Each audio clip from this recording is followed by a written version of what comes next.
বঙ্গভূমি, মানুষের সাথে মানুষের পাশে।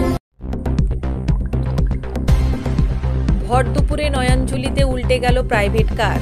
ঘটনাটি ঘটেছে আজ দুপুর 2টো নাগাদ দক্ষিণ 24 পরগনা জেলার কাকদ্বীপ থানার অন্তর্গত তারাপদ বাঁধের কাছে।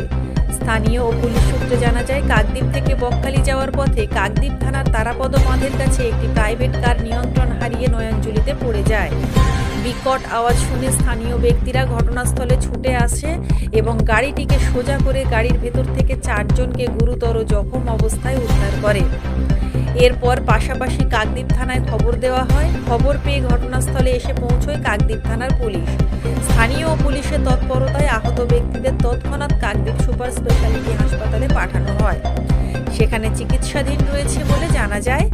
এই বিষয়ে স্থানীয় বাসিন্দা বলেন, দেখলাম বলতে আমরা বিশাল 2টোর দিকে বিশাল একটা রোডের উপরে আওয়াজ শুনে প্রতিবেশীরা সব ছুটে আসে। পাশাপাশি যারা রাস্তার পাশে যারা বসবাস করে সকলে ছুটে আসে।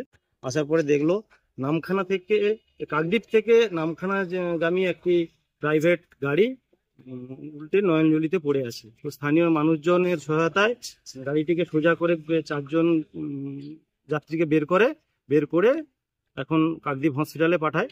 সেখানে এখন আপাতত চিকিৎসা চলছে, সুস্থ আছে ওনারা। পুলিশ প্রশাসন এসছে, এখন মোটামুটি পরিস্থিতি স্বাভাবিক। কোনো কিছু